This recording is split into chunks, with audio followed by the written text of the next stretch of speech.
इस कहानी के लेखक हैं ज्ञान तिवारी।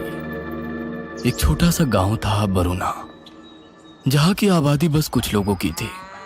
कोई बहुत ज्यादा इस गांव के बारे में नहीं जानता था, क्योंकि ना ये नाम और ना ही इसकी कहानी कभी किसी के जुबान से किसी के सामने आई थी।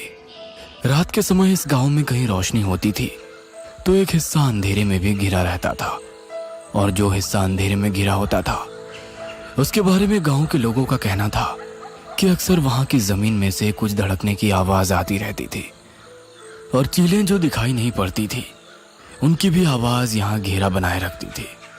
यहाँ के लोगों में जो डर था, उस डर की कहानी का पहला अध्याय एक प्यासीन से शुरू होता था।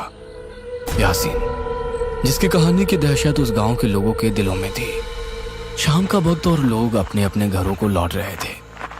खेतों से लगी हुई सड़क जो आगे जाके एक छोटे गलियारे में मिल जाती है, और वहीं से लोगों के कच्चे मकान शुरू हो जाते थे, जो कि लगभग एक सीमित दायरे में खत्म हो जाते थे। एक बुजुर्ग काका जो साइकिल से धीरे धीरे आगे बढ़ रहे हैं। साइकिल के पैडल चलाने में उनकी ताकत तो लग रही थी, क्योंकि बुढ़ापा भी अपना असर दिखा रहा था, इसलिए वो धीरे धीरे साइकिल चलाते हुए जा रहे थे कि तभी खेतों में से हल्की हल्की परिंदों की आवाज उठने लगी। काका ने पलटकर देखा तो खेत की मिट्टी उड़कर हवा में फैल रही थी। ऐसा नजारा देख उन्हें कुछ अजीब सा आभास होने लगा, और डर में उनके होठ बुदबुदाए। प्यासीन, उन्होंने देखा कि लाल साड़ी में एक औरत तेज कदमों से खेत की दूसरी ओर से चली आ रही थी, और उसने अपने दोनों मुट्ठी भेज रखी थी। काका डर से उसको देखते ही जा रहे थे कि तभी वो उनके पास आई। उसका चेहरा घूंघट से ढका हुआ था। काका ने उसके होठों की ओर देखा, उनमें खून लगा था। वह थर्रा उठे और साइकिल छोड़कर भागने लगे कच्ची सड़क पर। उन्हें उनके पीछे पायल की झंकार सुनाई दे रही थी। वह कांपते हुए कदमों से भागते जा रहे थे, और उनके कान अभी भी उस आवाज को महसूस कर रहे थे। काका भागते भागते गांव की सीमा दायरे में आ गए थे, और अब उनके पीछे कोई नहीं था। वो अपने आप को सुरक्षित महसूस कर रहे थे। वो अपने घर की ओर चल दिए, भगवान का धन्यवाद करते हुए। बहुत बहुत आभार तुम्हारा प्रभु, मेरे प्राण बचा लिए उस प्यासीन राक्षसनी से। वो अपनी चौखट तक पहुंचे ही थे कि पीछे से उन्हें अपनी पत्नी की आवाज आई। अरे, कितनी बार कहा है कि अंधेरे में ना निकला करो, वो चुड़ैल घूमती है। अब पीछे मुड़ो और घर के अंदर जाने से पहले पैर धो लो। अपनी पत्नी की आवाज सुनते ही वो पीछे मुड़े और दंग रह गए। वो भूल गए थे कि उनकी पत्नी घर के अंदर है, और उनकी आवाज उन्हें बहकाने के लिए निकाली गई थी। इससे पहले वो वापस घर की तरफ मुड़ते, वह जमीन पर गिरे। उनका पैर किसी ने ऊपर उठाया और उन्हें खींच ले गया। उन्हें इस तरह से खींच के ले जाने वाला कोई दिख नहीं रहा था, मानो ये सारा खेल कोई अदृश्य होकर खेल रहा था। काका जोर से चिल्लाए, और उनकी आवाज सुनकर सारे गांव वाले बाहर आ गए। उनकी पत्नी भी हड़बड़ाते हुए आई। अरे देखो देखो, वो प्यासीन काका को ले जा रही है, कुछ करो। पर तब तक काका अंधेरे में कहीं गुम हो गए। घोप अंधेरे में बूढ़े काका की दर्द से कराती हुई आवाज उठ रही थी। अब उन्हें उनके पास किसी के आने का आभास होने लगा था। वो कुछ समझ पाते कि तभी एक हाथ उनकी छाती पर आया, जिसकी नसें नीली थी और काले लंबे नाखून थे। उसने उसी हाथ से काका का सीना फाड़कर धड़कता हुआ दिल बाहर निकाल लिया, और हंसते हुए वहां से चली गई। उसके जाते ही वहां कई गांव वाले जमा हो गए, और उनके हाथ में मशाले थी। वो मशाले लेकर प्यासीन के पीछे भागे और दौड़कर खेतों के बीच उसे घेर लिया। आग का घेरा अपने पास पाकर उसने अपना घूंघट ऊपर किया तो सब चौंक गए। उसके चेहरे में सीलन थी और नसें बाहर आई हुई थी। बाल उलझे थे और वो लगातार गुर्राए जा रही थी। उसके दो नुकीले दांत सबको काटने के लिए दौड़े, और तभी किसी ने उसे लात मारी और वो आधे मुंह गिर पड़ी। उसके हाथ में काका का जीवित हृदय था, जैसे उसने अपने दांतों के बीच दबा लिया था। उसके गिरने का फायदा उठाकर लोगों ने उसे पकड़ लिया और उसे आग लगा दी। वो धूं धूं कर जलने लगी और धमकी भरे स्वर में चीखने लगी। तुम सब मरोगे, खून पिपासू बनकर वापस आऊंगी और एक एक करके सबको मार डालूंगी। किसी ने उसकी धमकी पर ध्यान नहीं दिया और उसे जलाकर वहीं मार डाला। लोग वहां खड़े रहकर उसका शरीर राख होते तक देखते रहे कि तभी किसी की आवाज उठी। ए देखा रे, इस जमीन के भीतर तो ससुरी दिल गाड़ के बैठी थी। सबने जमीन खोदनी शुरू की तो उन लोगों की समझ में नहीं आया कि वो क्या करे। उस जमीन में ना जाने कितने दिल जो उस प्यासीन ने निकाले थे वहीं दबे पड़े थे। अंत में गांव वालों ने मिलकर उस खेत को भी आग के हवाले कर दिया और वहां से चल दिए। गांव में भले राव की शादी थी और वो छोटा सा कुनबा बेहद खुश था। भले राव उसी कुनबे के जमींदार का बेटा था जिसकी शादी गांव की ही एक लड़की से तय हुई थी। वो लड़की जिसे खुद जमींदार ने उसके बचपन में नदी किनारे से उठा लिया था, ये सोचकर कि शायद उसके माँ बाप एक लड़की के पैदा होने पर दुखी थे और वो उसे छोड़कर चले गए थे। उस समय वो एक नन्ही सी जान थी जिसे जमींदार ने एक गांव के छोटे व्यक्ति को सौंप दिया था और उसके पालन पोषण का खर्चा उसे देते रहता था। समय बदला और वो बच्ची एक युवती बन गई। उसका रंग और शरीर बस देखते ही बनता था और भले राव की किस्मत और उसके पिता का ये पुण्य कर्म उसकी जिंदगी आज बदल रहा था। खूब कड़ाके की ठंड पड़ रही थी जब विवाह का मुहूर्त था और कन्या से कहा गया था कि उसे मध्य रात्रि में गांव के बरगद देवता की पूजा अर्चना कर उन्हें प्रसाद चढ़ाना होगा ताकि विवाहित जीवन सुख से बीते। देविका ने बरगद देवता की आराधना शुरू की और अपने दोनों हाथ जोड़कर बरगद देवता से आशीर्वाद लेकर उनकी परिक्रमा आरंभ की। बरगद की लंबी जटाओं का स्पर्श लेते हुए देविका परिक्रमा कर ही रही होती है कि तभी जटाओं का तेज हिलना शुरू हो जाता है, पर देविका नहीं रुकी। यह देखकर कहीं गांव वाले भयभीत होना शुरू होते हैं और कुछ को तो उसी प्यासीन की याद आ जाती है कि तब तक उसी कुनबे की एक औरत ये सब देखते हुए अपने बालों का जोड़ा खोलते हुए वहीं जमीन पर पलथी मारकर बैठ जाती है और अपनी जांघों पे अपने दोनों हाथ कस के मारते हुए अपना सर चारों दिशा में घुमाते हुए भारी आवाज में माता माता दोहराने लग जाती है। उसका ये बर्ताव देखकर भले राव अपने पिता का हाथ पकड़ के खड़ा हो जाता है और उनसे पूछता है, पिताजी ये औरत क्या कर रही है? अरे कुछ नहीं, डरने की बात नहीं है, बस जीवन भर पेट बाधा ना आए ये माई ये उपचार करे जरूरी होता है बिटवा। वो औरत काफी देर तक माता माता दोहराती रही और फिर एकाएक जब हवा रुकी तो वो भी शांत पड़ गई। ऐसा करना गांव की पुरानी प्रथाओं में था। परिक्रमा पूर्ण हुई और देविका ने बरगद देवता को प्रणाम कर वहां सभी बुजुर्गों का आशीर्वाद लिया। भोर हुई और भले राव और देविका का विवाह संपन्न हुआ। देविका ने अपना पहला कदम भले राव के घर में रखा। उसके पैर रखते ही जमीन में सीलन पड़ने लगी जिसे कोई देख ना पाया और जब देविका पूरी अंदर आ गई तो चौखट तक सीलन जम गई थी। रात के वक्त जब जुगनुओं की ध्वनि जोर पकड़ लेती है तब ऐसा माना जाता था कि उस वक्त अगर आसपास के घेरे में कोई और आवाज भी उठ रही हो तो सुनाई नहीं देती जब तक वो आवाज किसी चुड़ैल डायन या प्यासीन की ना हो, और वो भी तब जब वो प्रेत बाधा बनाने में सम्मिलित हो। और ऐसा ही उस रात भले राव के घर के बरामदे में होने वाला था। भले राव लेटा हुआ था और उसने करवट लेकर अपनी नई विवाहित देविका को पकड़ना चाहा तो उसका हाथ बिस्तर पर खाली पड़ा। वह आधी नींद में मुनमुनाता हुआ उठा और देविका देविका करके बिस्तर छोड़ने लगा। भले राव कमरे से बाहर आया तो उसे बरामदे के पास से रोने और सुबकने की सिसकियां सुनाई देने लगी थी। उसे डर बढ़ने लगा था।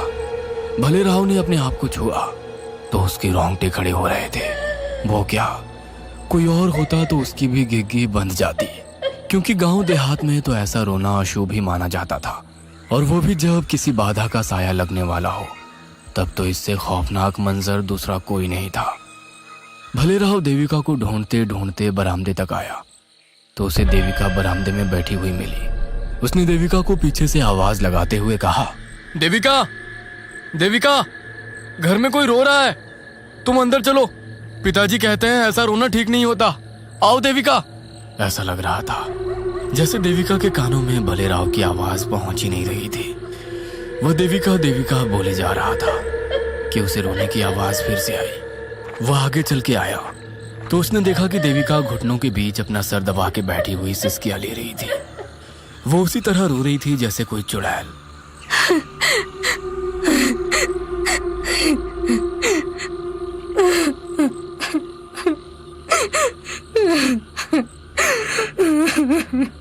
भलेराव आगे आया तो देखा कि बिखरे हुए बालों को पकड़कर वह बस अपना सर घुटनों के बीच ऊपर नीचे करती रोती जाती।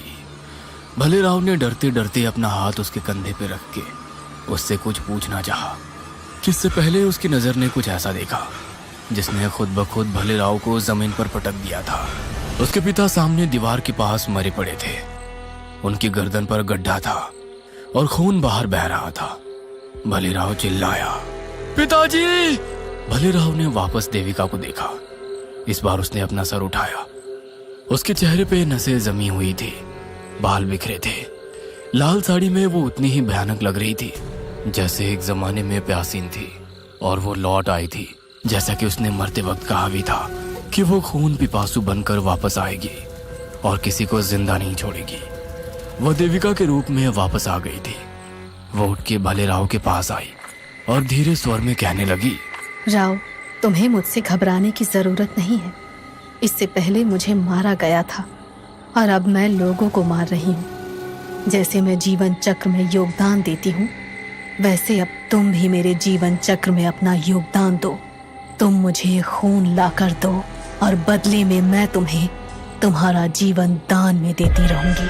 उसकी बातें भलेराव पर ऐसी असर करी मानो जैसे उस पे किसी ने वशीकरण चला दिया हो। भलेराव अपने पिता की मौत को भूलकर उठा और देविका उसका हाथ थामकर उसे अपने कमरे में लेकर चली गई।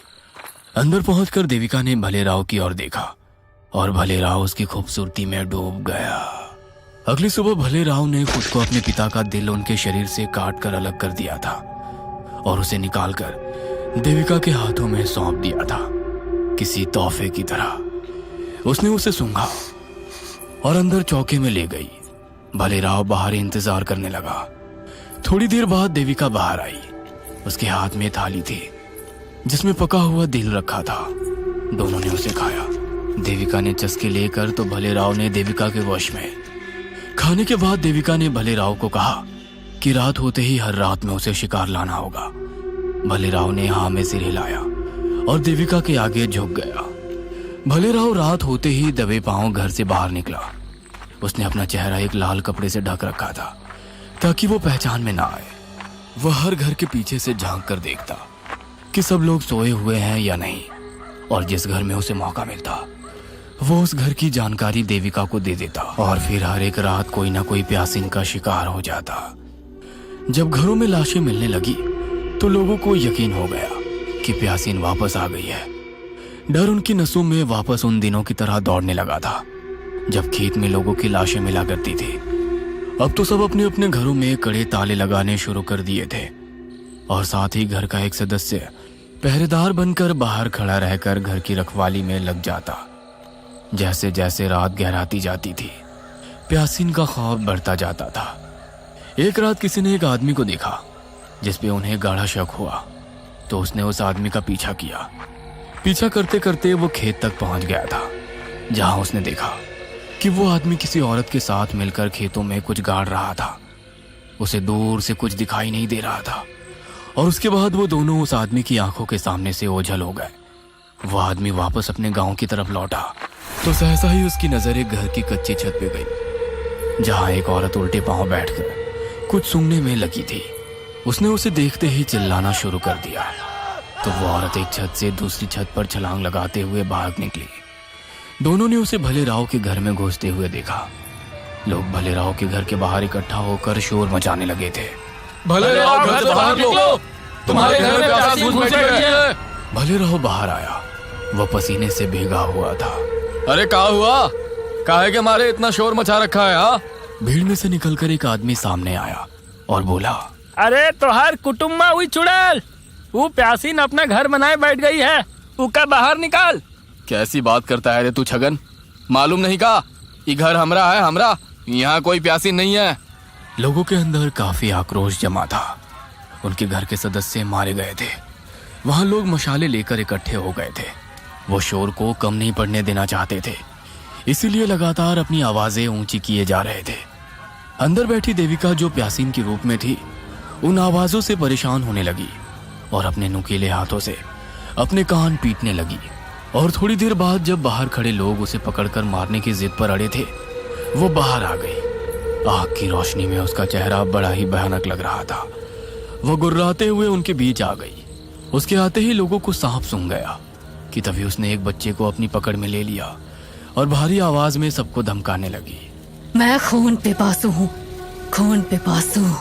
तुम लोगों ने मुझे मारा था और मैं वापस आई हूँ अपना बदला लेने के लिए। तभी एक आदमी बोल पड़ा, अरे ये भले राव की मेहरिया है देविका। सबने उसे पहचान लिया था।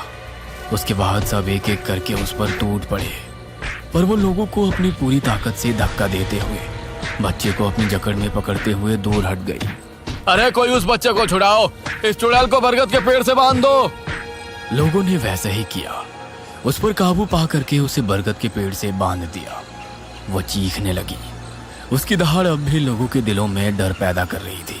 छोड़ूंगी नहीं, कच्चा खाऊंगी सबको। ये प्यासीन के आखिरी शब्द थे। इसके बाद उसे आग लगा दी गई और वो झुलसते हुए तड़पने लगी। बरगद की जटाओं ने भी आग पकड़ ली थी। वह मरते वक्त पेट से थी। उसका जल जाने के बाद भी उसका पेट सांसें ले रहा था।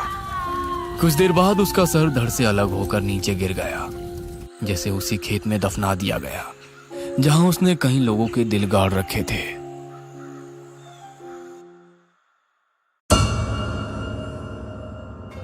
ये कहानी आपको अच्छी लगी हो तो हमें सब्सक्राइब करें, हमारा इंस्टाग्राम और फेसबुक पेज जरूर फॉलो करें। और हाँ दोस्तों, सब्सक्राइब करना भूलना मत।